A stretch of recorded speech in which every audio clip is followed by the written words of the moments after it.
ಕೆಳಗಿನ ಯಾವ ಶಾಸನವು ಶುದ್ಧ ಸಂಸ್ಕೃತದಲ್ಲಿ ಕಂಡುಬರುತ್ತದೆ? ಎ. ರೂಮಿನಿದೆ, B. Junagadh, C. Kalsi, D. Pataliputra. ಸರಿಯಾದ ಉತ್ತರ ಬಿ. ಜುನಗರ. Next question. ಒಂದು ಜನಪದವು ಜನಪದದ ಡ್ಯಾಶ್ ಆಗಿತ್ತು. ಎ. ಸೇವಕ, ಬಿ. ಮಂತ್ರಿ, ಸಿ. Army general, D. ಆಡಳಿತಗಾರ. ಸರಿಯಾದ ಉತ್ತರ ಡಿ. ಆಡಳಿತಗಾರ. Next question. ಶಾಸನದ ಅಧ್ಯಯನವನ್ನು ಕರೆಯಲಾಗುತ್ತದೆ. ಎ. ಪುರಾತತ್ವಶಾಸ್ತ್ರ, ಬಿ. ನಾಣ್ಯಶಾಸ್ತ್ರೀಯ, ಸಿ. Epigraphy, D. ಪ್ಯಾಲಿಯೋಗ್ರಫಿ. ಸರಿಯಾದ ಉತ್ತರ C. Epigraphy. Next question.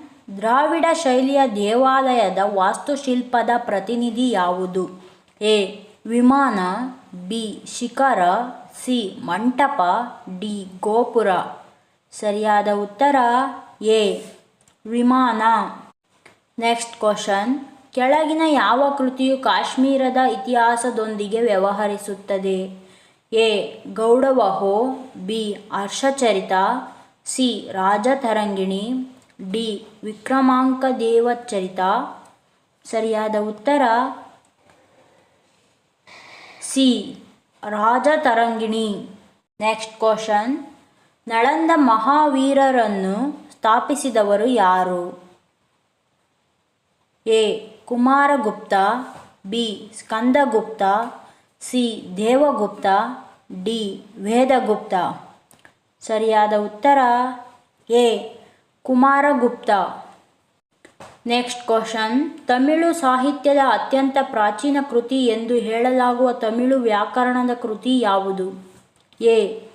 ತೊಲ್ಕಾಪ್ಪಿಯಂ, B. Pathinenmelkanakku, C. Pathinenkilkanakku, D. ಮೇಲಿನ ಯಾವುದೂ ಅಲ್ಲ. ಸರಿಯಾದ ಉತ್ತರ A. Tolkappiyam. Next question. Taxila ಪ್ರಸಿದ್ಧ ತಾಣವಾಗಿತ್ತು. ಎ. ಆರಂಭಿಕ ವೈದಿಕ ಕಲೆ, ಬಿ. ಮೌರ್ಯ ಕಲೆ, ಸಿ. ಗಾಂಧಾರ ಕಲೆ, ಡಿ. ಗುಪ್ತ ಕಲೆ. ಸರಿಯಾದ ಉತ್ತರ ಸಿ. ಗಾಂಧಾರ ಕಲೆ. Next question. ಕೆಳಗಿನ ಜೋಡಿಗಳಲ್ಲಿ ಯಾವುದು ಒಂದೇ ವರ್ಗಕ್ಕೆ ಸೇರಿಲ್ಲ? ಎ. ಮೌರ್ಯರು ಬೃಹದ್ರಥ, ಬಿ. ಶಾತವಾಹನರು ಎದ್ದೇಳು, ಸಿ. ಈಜುಡುಗಿ ದೇವಭೂತಿ, ಡಿ.